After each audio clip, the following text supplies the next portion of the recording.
Everyone, welcome back to the channel. I really appreciate you taking the time to join me today. We have a brand new story to share, and this one is intense, emotional, and deeply personal. So let's dive right in. My name is Francis, and for the past few months, my marriage has been slowly crumbling before my eyes. It hasn't been a sudden collapse, not the kind of disaster that hits you like a lightning strike. No, it's been more like a slow, agonizing decay. The kind where small cracks form and deepen over time until everything is on the verge of collapse.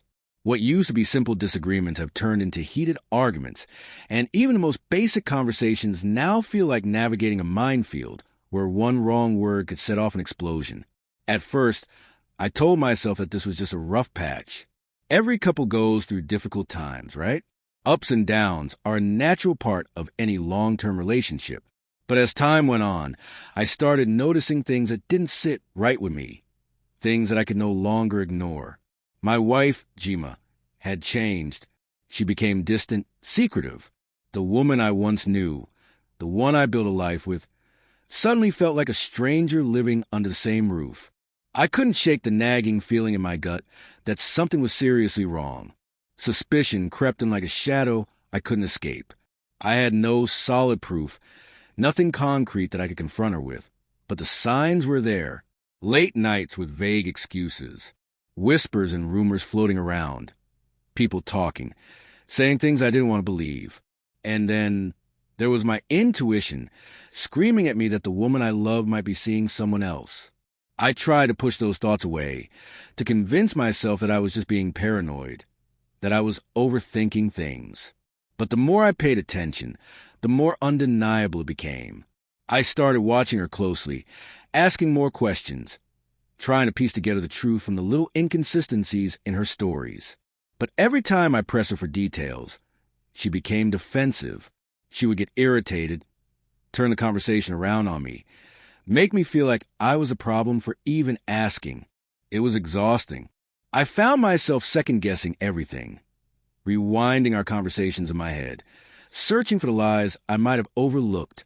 Through all of this, our 16-year-old daughter, Kendra, stayed mostly silent.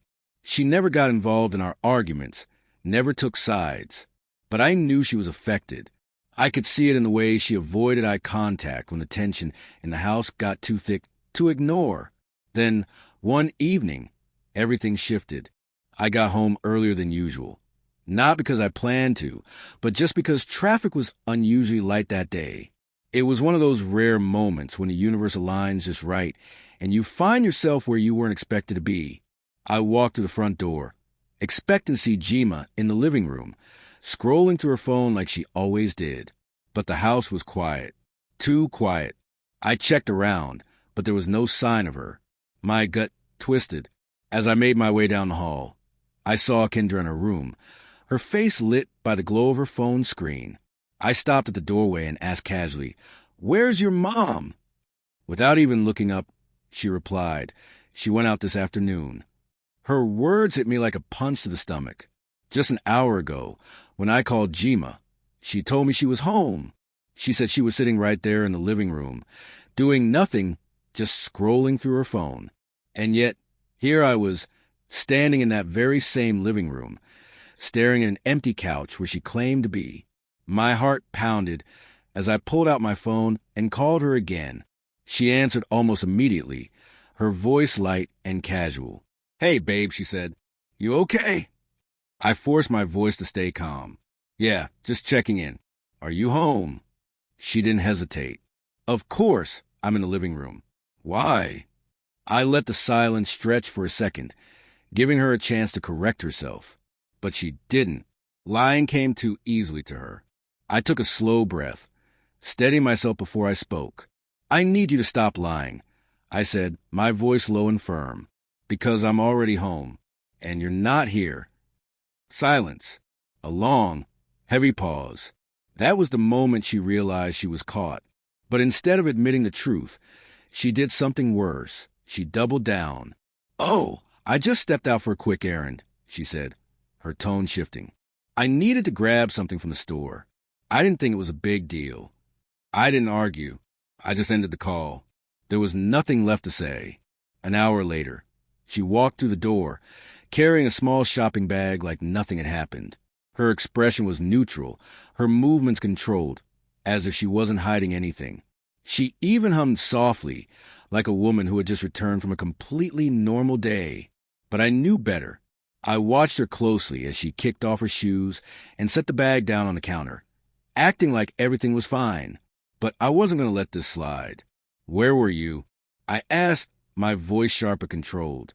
She barely glanced up. "I ran to the mall. We were out of few things." "Is that so?" She nodded, still playing it cool, but I saw the flicker of hesitation in her eyes, the way she avoided looking at me directly. It was subtle, but I caught it. "Jima," I said, my voice quieter this time. "I called you an hour ago. You told me you were home, sitting in the living room." She hesitated, then quickly said, "Well, yeah, I had just stepped out when you called. I didn't think it was a big deal." I shook my head. "Not a big deal? You lied. You weren't home. You were gone for hours. Kendra told me." And that's when the mask slipped, just for a moment. "Francis, you're overreacting," she snapped, her voice rising.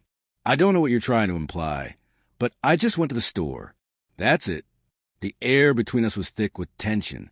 I took a deep breath and finally said what had been burning inside me for months. "Were you with your lover?" The moment the words left my mouth, the entire room shifted. Jima's eyes widened slightly, but before she could respond, another voice cut through the air. "Dad's not my real father."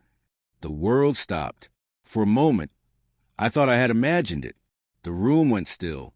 My pulse thundered in my ears as I turned slowly toward Kendra. She stood there, her face pale, her hands clenched into fists at her sides. "I took a DNA test," she said, her voice trembling. "You're not my biological father." Everything in my world shattered at that moment. And that was only the beginning. To be continued. If you were in my position, what would you do? Would you stay in a marriage built on lies? Or would you walk away?